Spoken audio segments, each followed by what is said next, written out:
Hey guys, so today I want to talk about the US being the world superpower and the US dollar being the world reserve currency, and how eventually both will get dethroned and another country will become another superpower and another currency will replace the US dollar as the world reserve currency.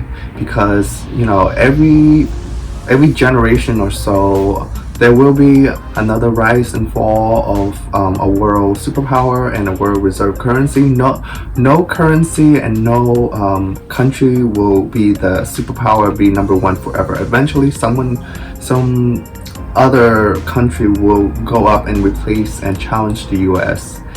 And in this video I want to talk about that and what it means if you are holding US dollar and when it no longer becomes a world reserve currency. Hey guys, before we continue, if you do find value in the content that I'm providing, please consider liking, subscribing, and sharing the video so that I can continue to make more videos for you guys. Thank you so much for your time. So this map depicts about 500 years of world reserve currency. So it first started off in Portugal. You can see right here from 1450 to 1530, so about 80 years that Portugal was the first world reserve currency. Then it started off with Spain, so their money became the second world reserve currency. Then the Netherlands, then France, then Britain, and currently right now it's the United States. And as you can see right here, typically over about 100 years that each of the currency gets dethroned. So eventually the US dollar will get dethroned as the world reserve currency. And what's going to be the next one? What's going to be the one that's precede the US dollar?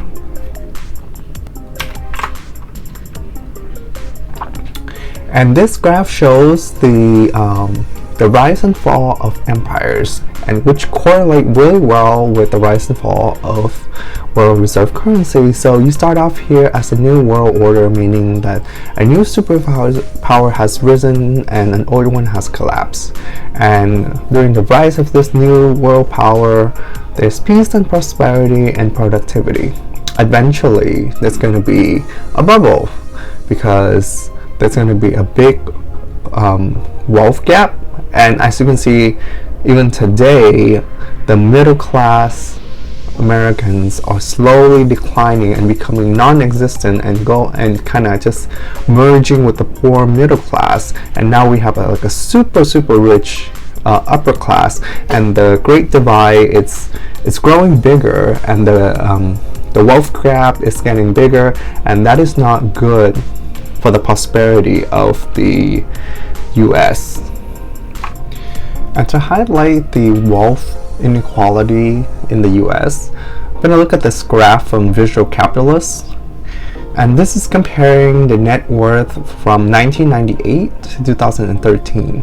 And as you can see, the lower class, the working class, and the middle class all dropped substantially over the years, while the top 10% grew 74%, meaning that over time the rich is getting richer and the poor is getting poorer. And now the 10% is harboring all these money, while the bottom, you can see right here, the bottom class, it's dying off. The middle class is dying off, and it's kind of just merging all together. And now we have the super rich and then the super poor, which is not gonna be good for the longevity of the country.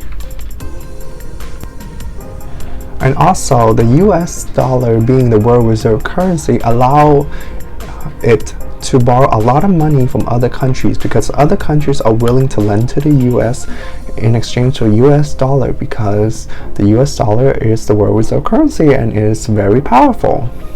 You can see here in Japan, this is in the billions. So in Japan, we owe Japan $1.3 trillion.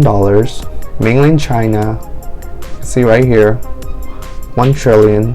The UK, 600 billion. And then Ireland, and it just goes on and on. So we owe a lot of money to other countries because we kept on borrowing borrowing and borrowing, because the US dollar being the world reserve currency allows us to borrow so much money that eventually all these countries gonna want their money back, and the US gonna have to print a lot of money to pay these countries back, and that's gonna dilute the value of the dollar, and eventually it's gonna cause the crash of the US dollar. So that's this part right here about the financial bubble and the big wealth gap. And then we move on to this one, financial burst and economic downturn. Eventually, we're gonna borrow way too much money without a way of repaying to all these countries, and eventually the bubble is gonna burst, and all these countries gonna want their money back, and we don't have enough productivity to repay the debt that we had borrowed, and which gonna eventually right here lead to money printing. And this is very true right now because inflation is at an all-time high. The Fed's report it's 8.6, but obviously we know it's a lot higher than 8.6. Everything's expensive, and so I believe that we're currently around this part, the financial burst and the money printing. So I say we are around this area currently in the US in 2022, and eventually it's going to lead to an eventual decline of the US dollar, and the next one is gonna appear, and we don't know what next superpower, what next world reserve currency is. If you have any speculation or any ideas, please let me know in the comment below. And then finally, I'm going to talk about the benefits and the cons of the dollar being the world reserve currency. So with the dollar being the world reserve currency, it makes international transaction more smooth because each country have their own currency. So if you can all agree on using one standard currency to just do international transaction, it would just make things more smooth and less expensive for us, since we use the US dollar, which is the preferred currency. It just makes transaction and converting easier for us, and it keeps transactions low because we here in the US use the dollar, so we don't have to convert our currency into the US dollar because it's already the US dollar, which is versus like converting the euro to US dollar or converting the yen to the US dollar. And it also boosts liquidity. So if you do transaction denominated in the dollar, it makes it easier to provide loans, and it just makes pricing more stable. And it also makes the US dollar, the US easier to export the debt that it has, because other countries are willing to hold on to the debt in favor of the US dollar.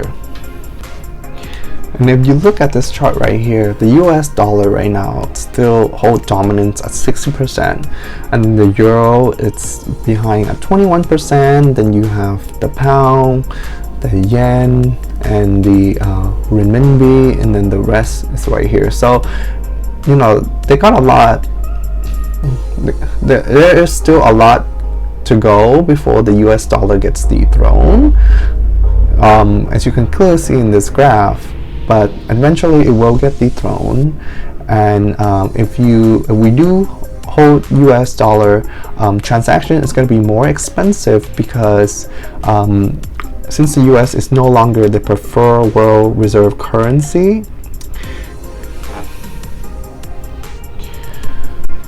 so if the US dollar does lose its world reserve status, it means for Americans that transaction is going to be more expensive because foreign transaction is no longer going to be conducted in the US dollar, so we have to spend the money and the extra cash to convert the US dollar to this new other world reserve currency, and that will cause transaction to be more expensive, and it also makes the US dollar less valuable because other countries are not desiring the US dollar as much, so they're gonna try to dump all of the money from their, or a majority of the money from their reserve of the US dollar onto the market and try to hold the this new other reserve currency. So then there's going to be an extra supply of US dollar being dumped into the market because all these other countries isn't trying to hold the US dollar anymore because it's not a reserve currency,